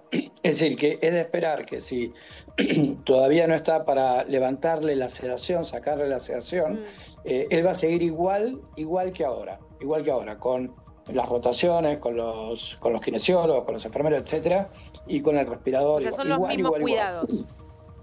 Por ahora el mismo cuidado. No hay un cuidado distinto o extra por el hecho de que es otro tipo de procedimiento.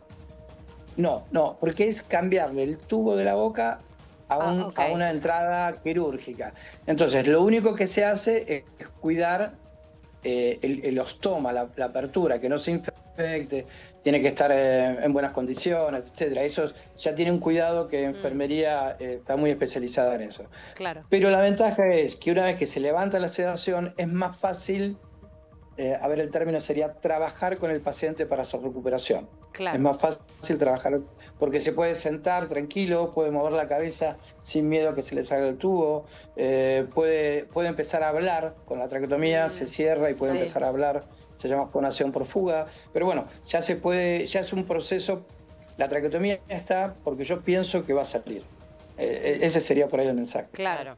Bien. Doctor, bueno, ojalá se lo hagan pronto. Todo esto, digo, ¿dejaría secuelas o el pulmón, digo, se puede volver a quedar 0 km? 0 km, por decirlo de una manera. Preguntas difíciles y le respondo como a todos los pacientes. Vemos mañana cómo está, porque eso va a depender. Pero no hablo de Tiago, digo en líneas generales. Un pulmón que se ha visto tan afectado. En líneas generales, lo que uno va viendo con el monitoreo día a día es una tendencia. Entonces, en esa tendencia uno puede decir, bueno, por ahí hay pacientes, he tenido pacientes que salieron con mucha fibrosis, después de tener un distrés muy severo, salieron con mucha fibrosis por las secuelas de las retracciones.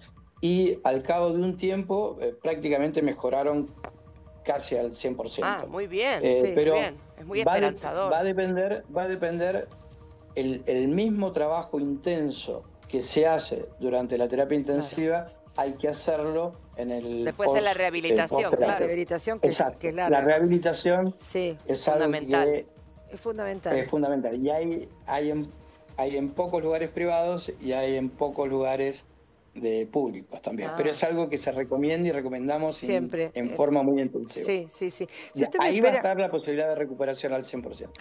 Claro. Si usted me espera un segundito, doctor, que es tan amoroso, no se vaya, porque tengo el móvil desde el hospital donde está Maggie. Bueno, Hola Maguchi, linda, buen día, preciosa, ¿cómo estás?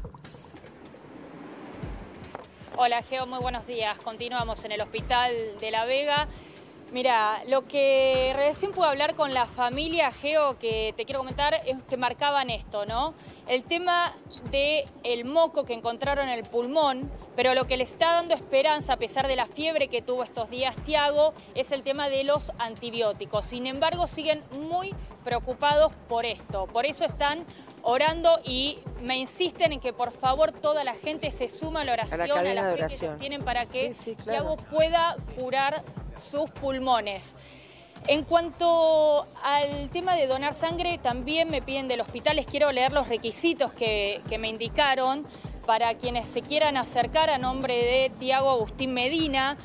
Dice tener entre 16 y 65 años, pesar más de 50 kilos, no haberse realizado tatuajes, piercing o cirugías en el último año, dormir la noche anterior, concurrir con DNI, cédula o registro de conducir. Y aclaran que se puede tomar café, té, mate, jugo y comer frutas, pero nada de leche y grasas. Este es el protocolo que tiene el hospital para quienes se quieran acercar.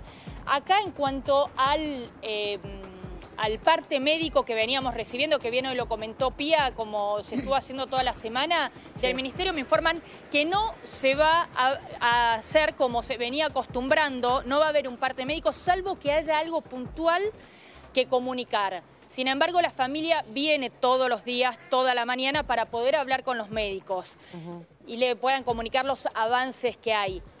La preocupación también de los hermanos, un poco dejando de lado la salud de Tiago en este caso, es por Brisa. Por Brisa, porque ella es la hermana melliza de Tiago, está de 6 meses de embarazo y le está costando muchísimo afrontar todo esto que está pasando. Recuerden, hace unos días, ella misma acá en el hospital, yo estuve con ella en ese momento, de la angustia y obviamente del dolor que le genera todo esto, se descompuso, se desvaneció, se le bajó la presión, por lo cual están los hermanos un poco también poniendo foco en ella y en su embarazo. Igual, Maggie, ellos también... A terapia intensiva, Geo, para que se den una idea... Sí. No, para sumarte esto de la información, sí, digo, recién mostrábamos hace un ratito, ahora después vamos a compartir lo de Camila, pero Daniela también cuenta y va contando el estado, digo, lo que tiene que ver con los pulmones, más allá de que no haya un parte, ellos van contando todas las novedades que para ellos como familia le van indicando en la terapia. Sí, ellos por eso, ellos siguen haciendo el mismo protocolo, digamos, que venían haciendo hace una semana. Claro. Por lo general los hermanos varones son los que vienen más temprano, las chicas suelen venir, Camila, Brisa, más cerca del mediodía, Dani también se organiza cerca del mediodía para venir a recibir la información que les dan los médicos. Eso lo van a seguir haciendo. Se organizan en cuanto a sus trabajos, a cuidar a Brisa, a ¿sigue siendo el papá con Tiago, estar presente, porque recordemos que el papá, sí, ellos me dijeron, vamos a estar todos los días hasta que Tiago salga de acá. Claro. El horario de visita que ellos tienen acá en terapia intensiva es de 13 a 14. Okay. Ahí ingresa uno de los familiares. Mismo acá, por ejemplo, terapia intensiva en este hospital está en el primer piso. Hay un pasillo que vos llegás al sector de terapia intensiva, lo primero que te encontrás es como una oficinita de los médicos. Y después es como un semicírculo donde hay 15 camas. Una de las camas está en un sector de aislamiento. Claro. Es decir, para un paciente que necesita otro protocolo especial, cuidados especiales para evitar cierto contagio o que ese paciente pueda contagiar. Contagie al resto, para evitar también que ponga en peligro el resto de los pacientes que están en terapia intensiva. En este momento son 15 camas que están en terapia. Tiago está con el resto de los pacientes en ese sector, como si fuese, así me lo dijeron, es un paciente más que lo estamos cuidando con todo lo necesario. Y me informan también esto, ¿no? Que exactamente, la habitación Geo, que es, miren, del tamaño de esta entrada, no sé si pueden ver la dimensión. Es enorme, prácticamente yo medía y debe tener 25, 30 metros más o menos el sector de terapia intensiva donde están los 15 pacientes con este horario de 13 a 14 y me dicen, este hospital tiene el sector de terapia intensiva con cama caliente. Claro, no tienen está completamente lugar. Lleno constantemente. Para que tengas... No, mismo de toda la zona, sí. Para que tengas una idea, Maggie, el hospital Argerich, que tuve internado en terapia intensiva a mi papá 3 meses, tiene 3 terapias intensivas más 2 terapias intermedias. O sea, ¿por qué? Porque obviamente cada equipo de terapia tienen que estar a cargo de todo ese grupo de pacientes. Vos imaginate, digamos, lo que significa para este hospital trabajar, como dicen, con cama caliente, quiere decir que nunca tiene una cama libre. Sí, sí. Es claro. Eso, concretamente. Exacto. ¿Sabés por qué también, Nancy? Porque estamos a 5 cuadras prácticamente de acceso nosotros. Todos los accidentes. Entonces, hablábamos con médicos de acá. Claro, todos los accidentes prácticamente los derivan inmediatamente acá. Ahí. Después tal vez se ve de reubicarlos. Pero prácticamente acá es cama caliente. 15 camas tienen en terapia intensiva. Hoy Tiago está acá y bueno, me destacan esto, los pulmones. Hoy la prioridad, más allá del resto de los órganos, son los pulmones y la familia que sigue orando y pidiendo. También se pueden acercar, repito, porque lo pide el hospital, a donar sangre de 7:30 a 10 de la mañana a nombre de Tiago Agustín Medina. Y obviamente eso, orar, orar y orar. Maggie, preciosa, ¿me permitís un segundito? Ya volvemos con vos, mi amor. Cualquier información igual nos avisas inmediatamente. Claro. Doctor, le quiero hacer una pregunta. ¿Cómo es la rehabilitación de un paciente así como Tiago? La rehabilitación muchas veces cuando salen de estar mucho tiempo en terapia intensiva, a pesar de que se hace un buen suplemento nutricional, quedan los músculos de piernas, brazos, quedan un poco atróficos. Entonces hay una rehabilitación que es la rehabilitación motora. Por otro lado está la rehabilitación cognitiva, es decir, vas a estar como Alicia en el País de los Sueños, estás dormido. Entonces después viene también la rehabilitación de, bueno, acá está donde tenés que estar, rehabilitación cognitiva, y la rehabilitación respiratoria, que va a cargo también de kinesiología, que hace todos los ejercicios necesarios para mantener las secreciones afuera y los pulmones más inflados. Son rutinas que se hacen, ya se empiezan a hacer en intrahospitalarias, y después del alta, por ejemplo, hay un lugar que está para el lado de Escobar, donde tienen la rehabilitación, un centro de rehabilitación muy grande para todo lo que son neurológicos. La rehabilitación es la continuación de este tratamiento y puede ser más larga o más corta de acuerdo a cómo... En el caso, a cómo salga. Claro, porque no tienen fuerza ni para subir un escalón. Claro, por eso le pregunto, imagínate para la hora de respirar, de utilizar los pulmones, Doc, lo que usted decía, o sea, te empiezan a enseñar ejercicios que primero haces con un profesional y después vos tenés que continuar por un largo tiempo, me imagino, en tu casa, porque los movimientos, más allá de que no tenés fuerza, tienen que ser como muy despacios, para no agitarte y cansarte, ¿no? Exacto. Igual hay un montón de otras estrategias. Tenés aparatitos que te ayudan a movilizar secreciones, otros que te ayudan a dormir con oxígeno, o con algo de CPAP o presión positiva a la noche. Es decir, hay una estrategia que de acuerdo a cómo salgas, se busca obviamente que salgas con el mínimo para poder extubarte o sacarte la traqueotomía, para que estés con el mínimo para que puedas mantenerte vos solo. Pero si necesitas, por ejemplo, como un bastón, una persona que necesita un bastón, hay bastones, entre comillas, para la parte respiratoria. Se llaman BiPAP, alto flujo termomodificado, etcétera. Doctor, ¿esas son las famosas mochilitas? No, que a veces uno ve que la gente va con como un carrioncito. Sí, esas son para oxígeno suplementario. Las de Sandro. Actualmente se llaman concentradores portátiles y son los que se utilizan también para hacer vuelos. Un paciente de POC, un paciente con fibrosis, un paciente que quede con secuelas, que necesite oxígeno. Extra. El necesitar oxígeno no es una condición para que te quedes internado. Si te puedo proveer el oxígeno y darte el seguimiento en hospital de día. Doctor Sandro lo usaba en el escenario para cantar, en su micrófono. Tenía lo que le ayudaba el oxígeno para poder. Exacto. Pero lo puedo utilizar. Claro, sí, digo. Pero digo, habitualmente esas las mochilitas, yo le digo a las mochilitas, digo, ¿esto es de por vida? ¿Es de por vida? No. Ahí va otra vez. Depende de la devolución que tenga. Claro. Por ejemplo, hay muchos pacientes respiratorios que internamos, vienen a la unidad, se van con oxígeno y por ahí están 1 mes, 2 meses, 3 meses. O por ahí pacientes ya con enfermedades pulmonares crónicas que requieren oxígeno solamente cuando van al gimnasio. Claro. Sí, por eso el oxígeno se aplica según la necesidad de oxígeno. Yo conocí a unas nenitas que necesitaban trasplante pulmonar y andaban con sus mochilitas chiquititas que venían al programa. Doctor, y hay una manera, por supuesto, no fumar, eso está claro, ¿no? No fumar, hacer ejercicio, pero todo no lo fumar que nos es dicen para todo. Bueno, pero es fundamental. Pero digo, ¿hay algo más que podamos hacer por nuestros pulmones? Mira, un ejercicio cotidiano. No sé si puedo decir estos consejos porque van en contra del... Bueno, pero de tu trabajo. Exacto. Si comemos bien, tenemos actividad física, respiración consciente y actividad física, eso nos aleja del médico muchísimo.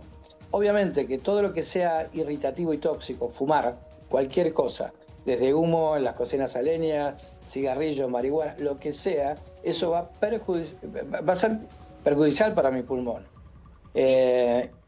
Y por ejemplo, la otra cosa, las velas con aroma y todo eso, que últimamente están así como en el centro del debate, velas con aroma o los famosos hornitos y todas esas cosas, ¿sí o no? Qué interesante. Mira, como decía Pericles, todo en su medida y armoniosamente, ¿no? Entonces, el clima que generan esas cosas, tener velas, poca luz y demás, es muy interesante, relaja. Por eso también claro. El doctor nos está mandando claro, el doctor nos está mandando a meditar. Claro. Viste que dijo, la respiración consciente claro. es respirar, pero además sentir la respiración, que eso ayuda también a tu Totalmente. Sí, se va a tener de paciente rápido entonces. Doctor, le quiero hacer una pregunta. Sí.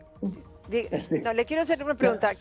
Lo que tenemos un programa de yoga para pacientes. Por eso. Claro. Claro. Mirá lo que ha avanzado toda la medicina, donde se amplía totalmente.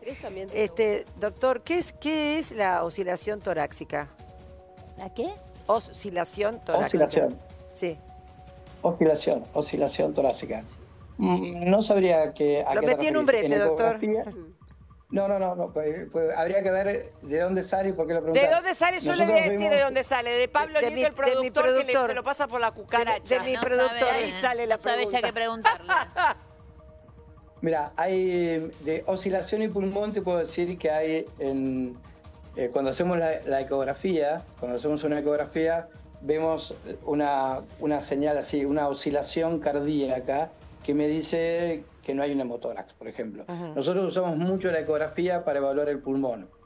También está en pediatría hay una forma de ventilar que es por oscilometría.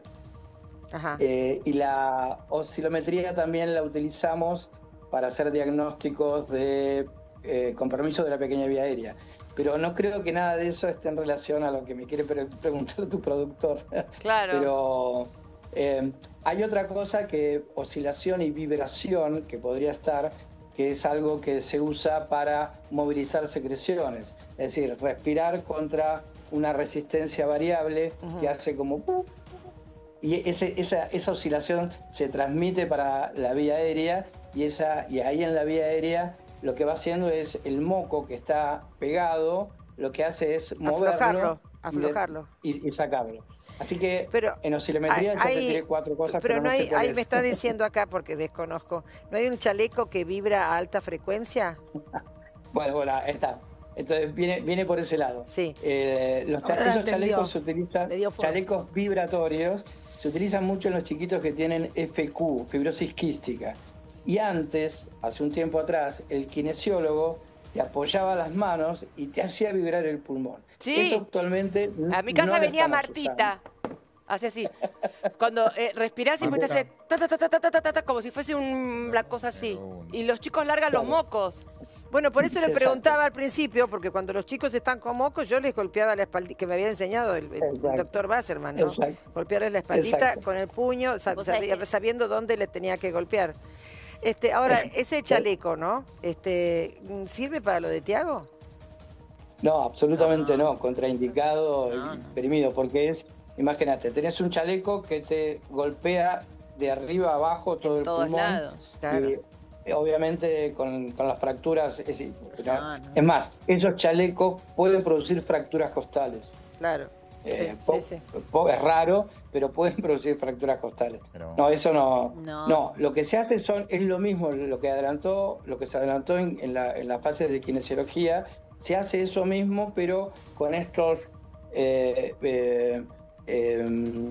aparatitos donde al sacar el aire se producen vibraciones que van para adentro. Aparte, se lograría lo mismo, pero más efectivo. Nosotros estamos hablando de kinesiólogos. Yo quiero decirte que en kinesiólogo hay miles de ramas. O sea, específicamente el kinesiólogo del que estamos hablando son kinesiólogos que se dedican específicamente a la rehabilitación pulmonar. Lo hacen con los bebés, como bien vos decís. Yo me acuerdo a mis hijos, yo tenía una kinesióloga que la estamos tratando de contactar ahora, está atendiendo, le aviso a la producción, que vivía justo frente a mi casa y con los chicos muy chiquititos me ha salvado más de una vez justamente de eternas nebulizaciones, etcétera. Ay, pero tenía una capacidad, no sabes, o sea, con 3 movimientos ella realmente le hacía expulsar a los bebés todo lo que drenaban, ¿no? Y realmente son, o sea, son muy especializados, lo mismo los que están obviamente en terapia. Tienen unas manos y una capacidad para con sus manos percibir, ¿no?, qué es lo que está pasando y cómo hacer reaccionar el pulmón, que es impresionante. Es toda una especialización dentro de lo que es la kinesiología, no es cualquiera el que pueda hacerlo, y menos una máquina. Exacto. Es decir, lo más lindo que tienen los kinesiólogos para mí, por lo menos con los que yo trabajo, no son las manos, sino es el corazón. Claro. Por lo que dan. Sí, es impresionante. Sí. Y también le pregunto, ¿y los osteópatas, doctor? Es otra rama que hacen otras cosas más en la parte motor, osteoarticular y muscular. Lo mismo es lo que hacen RPG. Bueno, y todo eso ya lo vas a poder relacionar también con algo de digitopuntura y también con algunas cosas de yoga. También las vas a tener, sobre todo lo que es RPG y digitopuntura y osteopatía, y no quiero meterme mucho en eso porque desconozco un poco, ¿no? Claro, sí. Bueno, pero lo importante es hablando de otra vez de lo que hacemos acá y con kinesiología, no en todo el mundo la kinesiología respiratoria es tan importante como acá. Claro. Sí por ahí en Estados Unidos, sí por ahí en Canadá, pero no en Europa. Y ¿por qué? Ahora nos pidieron... ¿Por qué no vayan a saber por qué. Vayan a saber por qué. Tienen una enfermería, en España tienen una enfermería que es impresionante, entonces...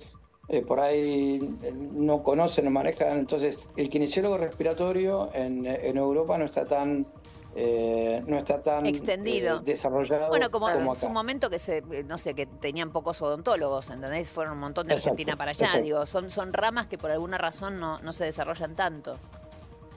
Sí, ahora en la Sociedad Argentina de Emergentología vamos a estar presentando el trabajo en conjunto, porque recibimos esos pacientes y se evalúan inicialmente por el equipo de emergencia y kinesiología, y eso que se publica, que hacemos los cursos, que está en el Instagram y todo eso, nos pidieron desde un hospital de Barcelona a ver si podemos para febrero hacer un curso presencial mostrando la forma de trabajo.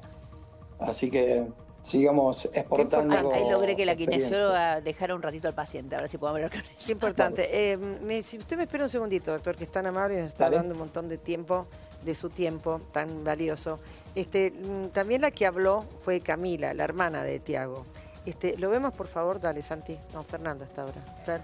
Hola, gente, ¿cómo están? Bueno, vengo acá a pedirle a todos aquellos que creen, todos aquellos creyentes, que oremos por la vida de Tiago Agustín Medina. Está con los pulmones comprometidos. Ayer y hoy tuvo fiebre, así que le pido de todo corazón, como hermana, como todos que estamos pasando un mal momento, que oremos por él. Oremos por él y por todos los que están en terapia intensiva, pero en este momento me tocó a mí vivir esto con mi familia. Oremos por la vida de cada uno. Brisa también estaba mal, todo lo que está pasando le está afectando porque es melliza de Tiago, así que nada, les pido con la desesperación como hermana que oremos por él y nada. Sí, está toda la familia muy conmovida y convulsionada, ¿no? Porque siempre han sido unos hermanos muy, muy, muy unidos. Entonces, evidentemente, y además que tienen mucha fe. Y ella es como una especie de madre para... Claro, porque ella y para todos los hermanos. En definitiva, para todos los hermanos. Tiago se convirtió en el último tiempo en el hermano famoso, digamos. Entonces, bueno, obviamente... Bueno, pero que en cuanto salió de la casa, arregló la casa de ellos. Arregló la casa de ellas y cuando Tiago estaba en la casa de Gran Hermano, Camila era la voz de la familia. Digo, ante varias situaciones que pasaron también, porque tengo que decir malas y buenas, y las buenas también, y ella era la que iba, digamos, con la bandera y con todos los hermanos. Pero el perfil alto de los hermanos lo incorporó Camila, después vino lo de cuestión de peso y demás, pero, digamos, dentro del formato GH, Camila era la que llevaba adelante todo lo que tenía que ver con, digamos, con la campaña positiva para Tiago, ¿no? Sí. Pero ahí estaba diciendo, bueno, parecido y un poco todos van por la misma línea, ¿no? Lo que le estaba pasando a Tiago hoy, cómo está en el minuto a minuto, el seguir rezando igual, la fe, digo, creer en lo que le ayude a cada uno para seguir mejorando, ¿no? Su estado, que es lo que viene pasando en el último tiempo. Lo tengo al doctor ahí, Doc, y no para ir a este caso en particular, pero en general, digo, cuando uno pasa por una terapia y está en estas condiciones y está con problemas con los pulmones, digo, ¿cómo se va probando eso de ir de a poco transformando en que tus pulmones empiecen a trabajar solo? Uno va intentando sacando de a poco el respirador, mientras que va ayudando con los ejercicios, el camino viene después. ¿Cómo es eso? ¿Se trabaja en simultáneo? Pero, doctor, no me lo conteste ahora, bueno, chicos, continuamos. ¿Nos puedes dar el último? Sí, por supuesto, seguimos contando un poco todas las novedades que venimos contando desde este lunes y que tiene que ver con la preocupación de los pulmones, ¿no? De Tiago, una operación que salió bien, que duró 4 o 5 horas. A partir de ahí empezar a ver los otros órganos, por supuesto, para seguir intentando que salga lo más rápido posible de esta situación. Están muy delicados sus 2 pulmones, no respira sin el tubo y es importante que empiece a responder, así lo pueden despertar. De lo contrario, no quieren llegar a una traqueotomía, por supuesto, y ver cuánto tiempo más puede llegar a estar en esta situación. El motivo de la fiebre que les venimos contando ya hace 48 horas fueron, como decía Nancy, distintos cultivos que se fueron realizando y que se pudo encontrar uno positivo, que es un principio de neumonía. Lo importante de encontrar este principio de neumonía para poder atacar esta bacteria y poder seguir adelante con todo lo que tiene que ver con esta recuperación. La verdad es que el tema de los pulmones es algo que les preocupa a los médicos, les preocupa a la familia, porque esto no ayuda a la evolución del paciente, sino que por supuesto empieza a preocuparlos desde el lado de que hay que empezar a combatir que sucede eso para seguir más adelante con otros órganos. Hoy me preguntaba, creo que Mariana o Analía, si había que nuevamente operarlo, por lo menos no está previsto en las próximas horas ninguna operación que tenga que ver con lo que fue el accidente, ¿no? Porque todas las operaciones del día 1 que Tiago llegó, acuérdense que ingresó directamente al quirófano. Y una semana más tarde se tuvo que hacer una segunda intervención que estaban esperando. Durante toda esa semana se trabajó para llegar a la operación del día viernes. Para prepararlo. Que también salió bien con toda la complejidad que tenía, de 4 o 5 horas adentro de un quirófano, intentar restablecer todo lo que tenía que ver con las costillas y funcionó. Bueno, ahora hay que seguir dando otros pasos. Y por suerte, lo repetimos y no nos cansamos, es que Tiago tenía puesto el casco. Claro. Y estamos ante otro tema que no tenemos que estar resolviendo, que tiene que ver con cualquier secuela que haya podido quedar en su cabeza. Por suerte, gracias tenía el casco. Gracias a Dios. Y esto es un tema que, bueno, por supuesto, los deja tranquilos dentro de lo que hoy están haciendo todo para que Tiago pueda seguir adelante. Claro, la afección es 100% pulmonar. 100% pulmonar. Bueno, ¿él choca contra un auto? Él choca contra un auto, con la parte del auto, la parte de cuando el auto termina de doblar, digamos, en la parte de adelante, ¿no, claro, Paulo? La parte de adelante. De atrás, la parte de atrás. Ya el auto había casi pasado sobre la rueda de atrás. A la altura de la rueda trasera derecha impacta el cuerpo, no la moto. Claro. Que por suerte tenía el casco colocado, porque los testigos hablan de un casco que quedó destrozado, se abolló, pero cumplió con su función. Claro, se rompió el casco, no la cabeza, que eso hubiese sido otra historia. Sí. Bueno, pero el cuerpo impacta contra el auto y ahí se produce la lesión. Por eso la lesión es tan grande, tan grande. Yo en el corte estuve hablando con Daniela y realmente, claro, están muy preocupados. Ella está abocada a las nenas.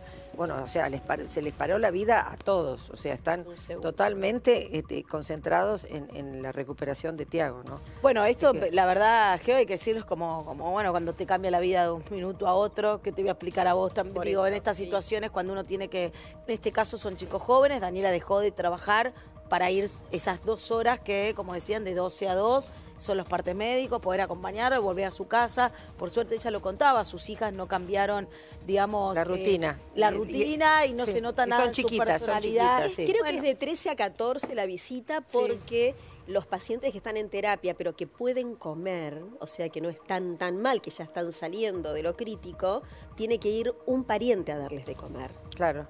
Entonces es de 13 a 14 y ahí es ese ratito que los que están muy críticos te pueden ver o no. Yo estuve en esa cápsula que es terrible. Sí, es terrible, pero estuviste mucho tiempo, ¿no? Es muy feo, es muy feo. Por eso son temas que a mí me cuesta mucho hablar porque te transportan a tu vida y es fuerte, son golpes. Es algo que no se te va nunca más. Y sí. Que lo tenés día a día, ¿no? Y más con un chico tan joven, un accidente tan trágico. Es muy lamentable. Muy lamentable porque en el fondo uno se da cuenta de todo lo que está viviendo, aunque él esté dormido, es muy fuerte. Sí. Es muy fuerte. Y la familia, bueno. Pero va a salir. Dios quiera, claro, estoy obvio. Segura que te juro que estoy Tiene segura que va a salir. fuerza a favor. Es muy joven y tengo fe que va a salir. La gente tirándole muy linda energía, entonces eso... Hay todo un país rezando por Tiago. Sí. Así que estamos todos ocupándonos de que Tiago salga adelante. Vos sabés que hay una cosa que está pasando mucho últimamente y que es obviamente que a diferencia de otros países del mundo donde antes había mucho más uso de la moto, hoy en la Argentina se popularizó por una cuestión también económica. O sea, la moto es mucho más económica que un auto. Entonces, el aspiracional de antes, que era una casa, después pasó a ser un auto, ahora es una moto. Claro, y con el tránsito, con el tránsito, y eso es terrible realmente porque en la moto el paragolpe sos vos. Es tu cuerpo. El paragolpes es tu cuerpo. Sí, fue el caso. Bueno, chicos, perdón, tengo, porque está esperándonos, porque es un santo, hoy lo van a canonizar, el doctor Guillermo Montiel, que está con nosotros desde mañana tempranito. Pero explica re bien. Junto al doctor Montiel está Ariel Espada, que es kinesiólogo. Así que, hola, doctor Santo, le agradezco tanto que haya tenido tanta paciencia con nosotros. No, es muy importante, como siempre te comenté, la tarea que hacen ustedes. Y por eso nosotros estamos acá para servirlos. Gracias, doctor. Y junto a usted está Ariel Espada, que es kinesiólogo. Hola, Ariel, buenos días. Gracias por tu tiempo también. Buenas tardes. No, por favor, lo que sea para colaborar, acá estamos. Ariel, contanos un poco cómo es tu tarea, ¿no? Más en un caso así como Tiago. ¿Qué es lo que hacen ustedes los kinesiólogos?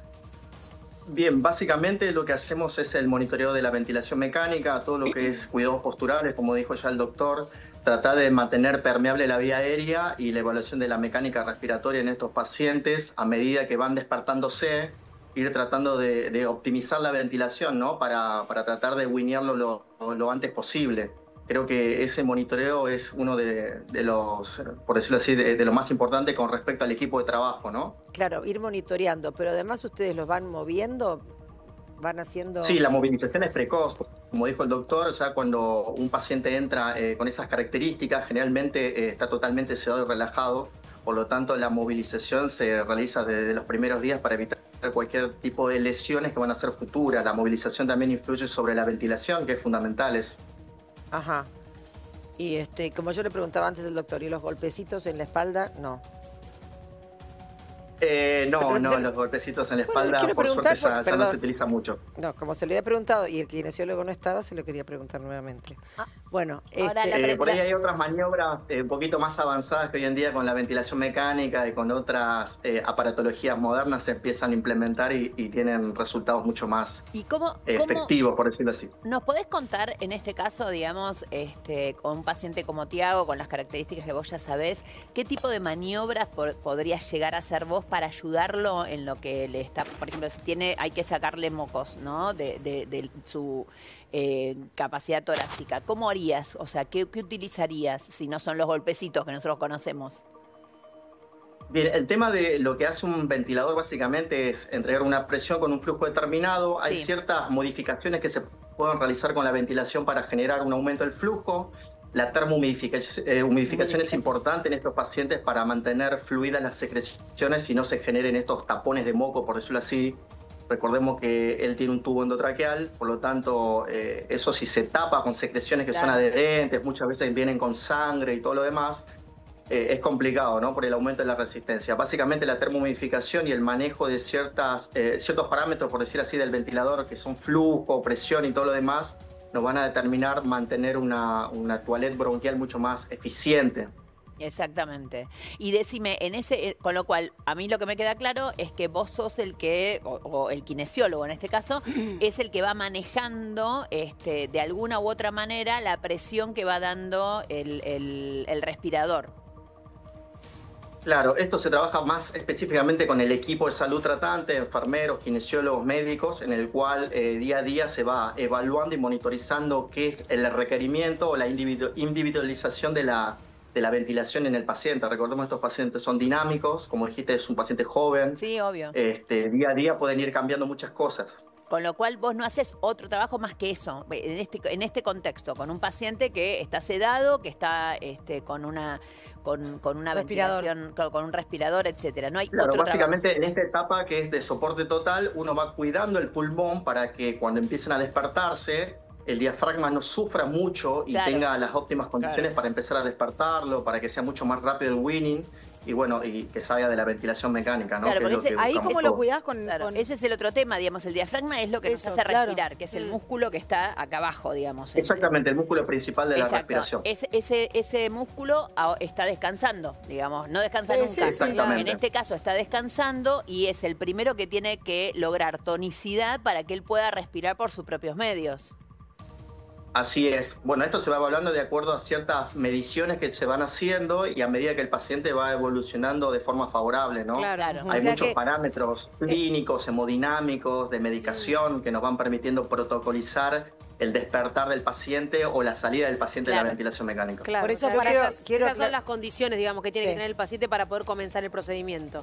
Quiero aclarar que las placas que estamos viendo son a modo ilustrativo, no son de Tiago. Quiero aclararlo para que no haya ningún tipo de confusión. Sí, Pía. Siguiendo esto de la línea, sacando lo de Tiago, pero un poco conocemos este caso, pero sirve para otros.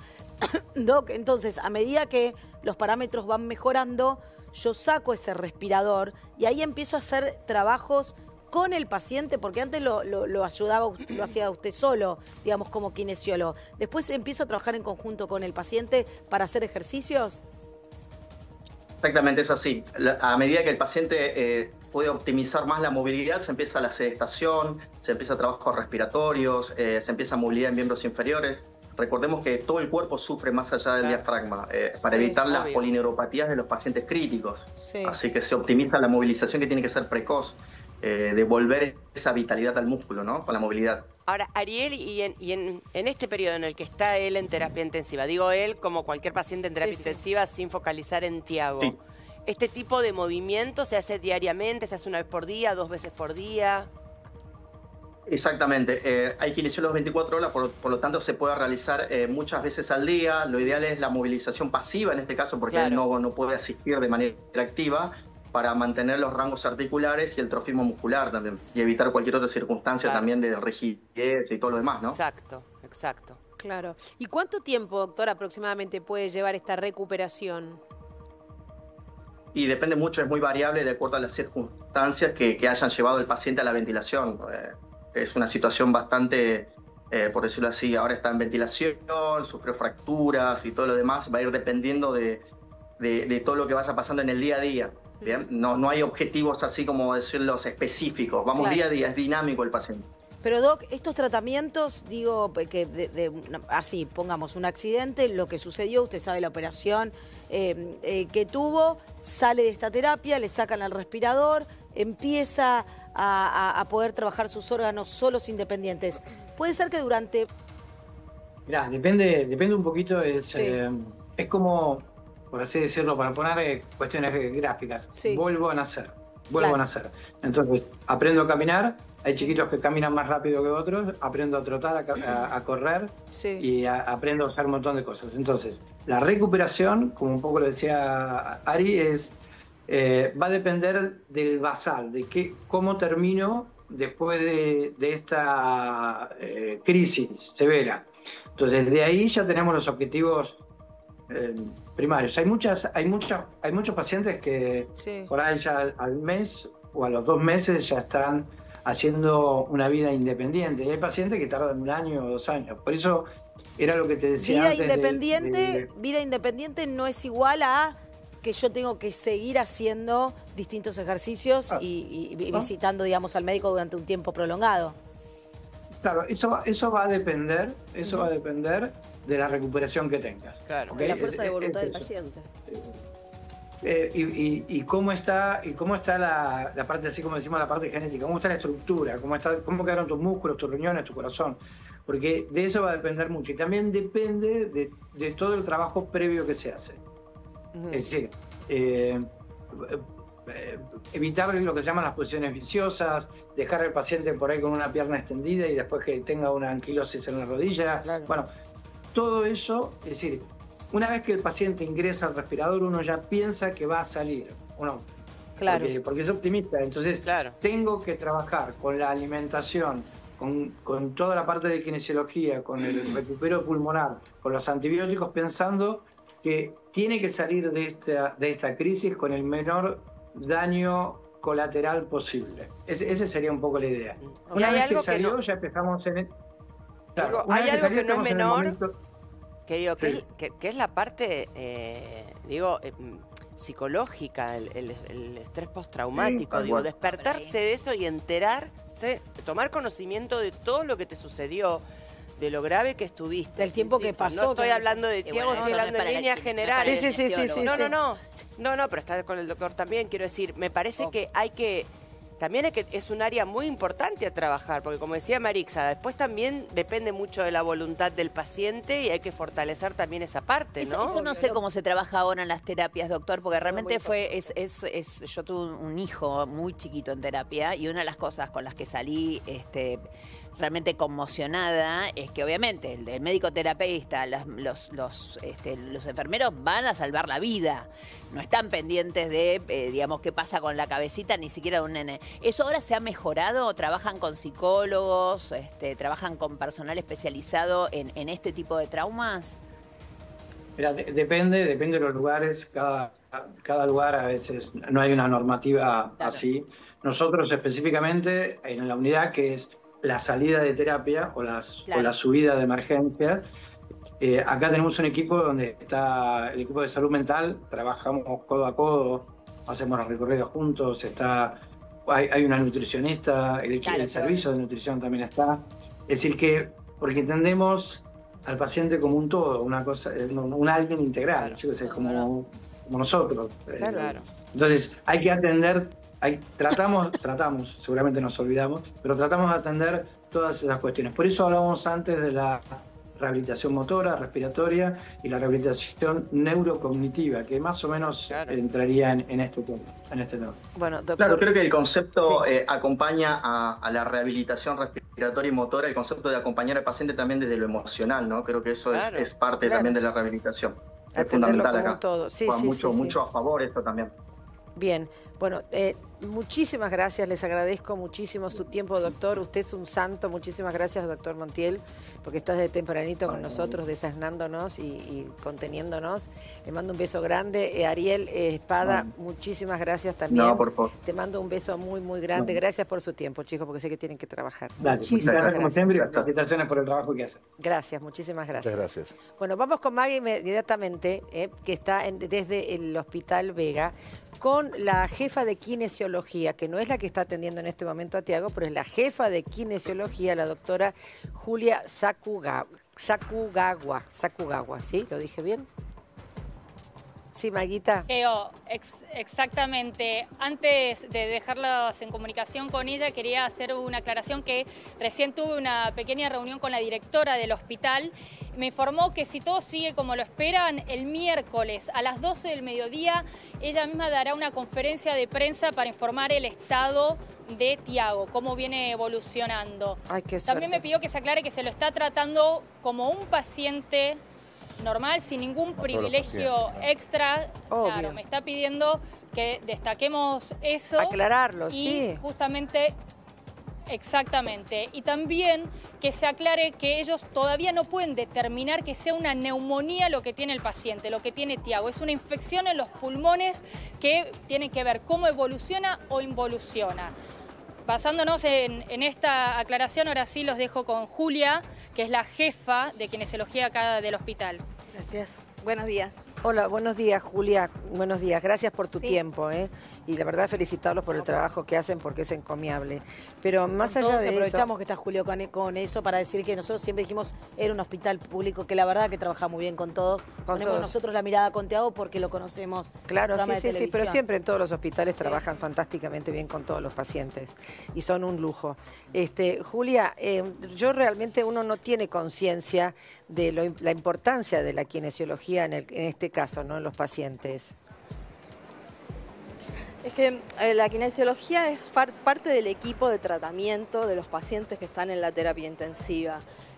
Como parte de un equipo sumamos desde nuestro expertise a todo el equipo que está tratando a los pacientes que están en terapia intensiva. Nuestro trabajo tiene que ver con la parte respiratoria y con la parte motora. En general los pacientes que están en terapia intensiva están ventilados mecánicamente, lo que nos lleva a abocar mucho tiempo al trabajo respiratorio, pero no hay que olvidarse del trabajo motor para prevenir lesiones, para evitar lesiones en esos pacientes.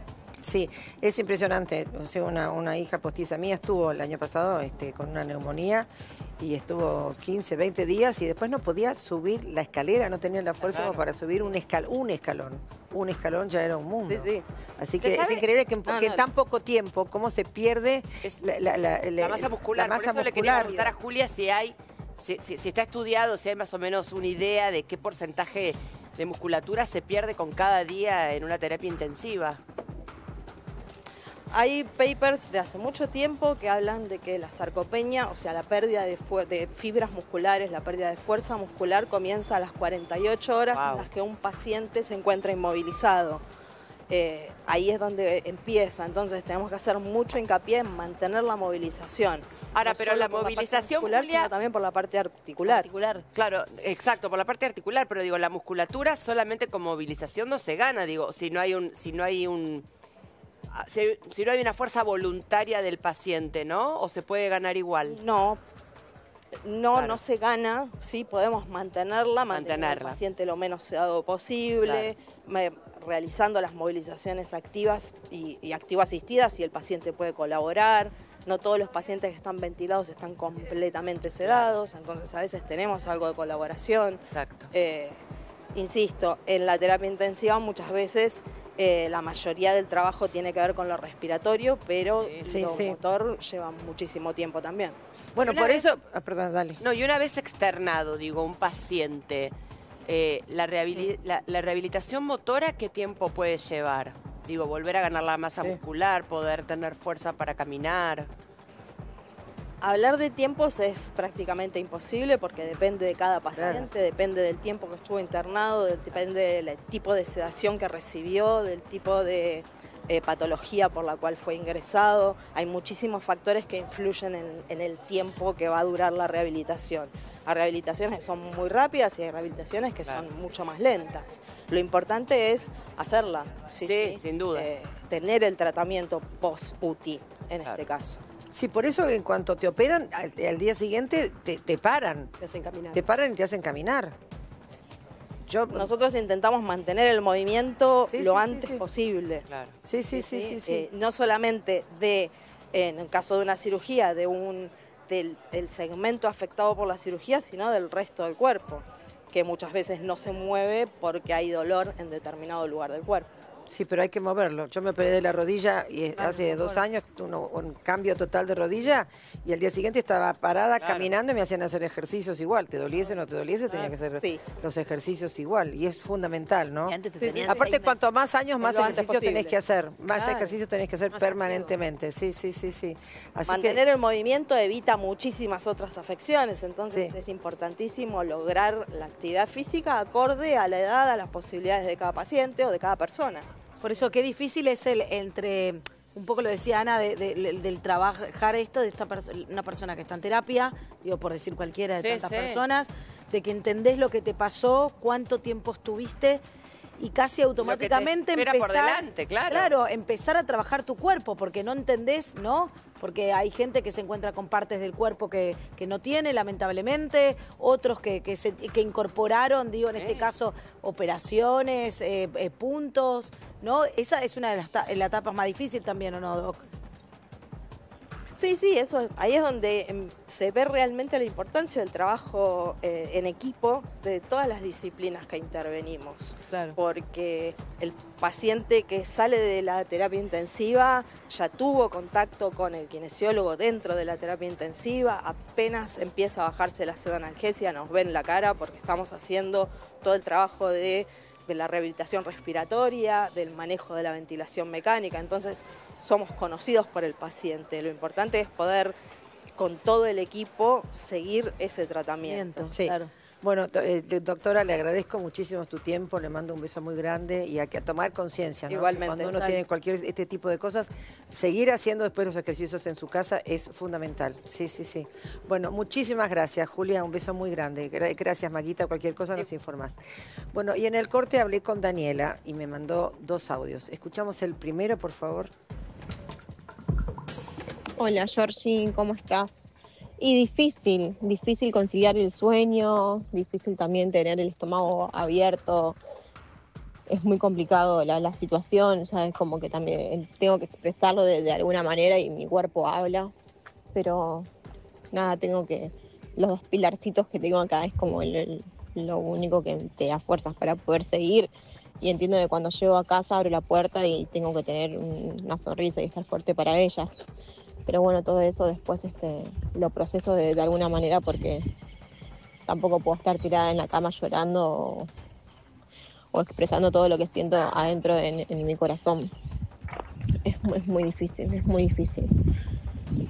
Intento hacer todo lo mejor posible, pero la verdad que es muy difícil.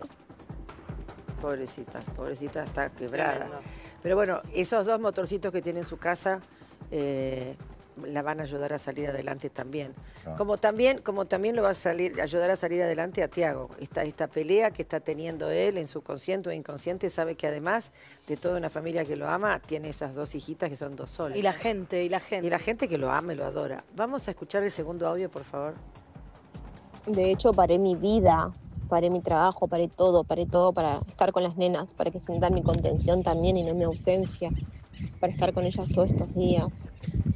Y entiendo que en algún momento voy a tener que retomar, no sé con qué fuerzas, pero voy a tener que volver porque también el sustento de nosotras es lo único que tenemos para poder seguir viviendo. Y es todo como muy complicado, todo muy delicado. Pero bueno, entiendo que es parte de la vida y lo que me tocó vivir, ¿no? Bueno, yo le dije a Daniela que le seguía escribiendo que se quede. No, bueno, yo entiendo la ansiedad y los nervios y la angustia, pero todos tenemos fe, o por lo menos, bueno, yo tengo mucha fe y toda la gente y toda su familia tiene muchísima fe, así que le dije que siga rezando mucho porque Dios va a querer. Yo sé que Dios va a querer y lo va a sacar adelante.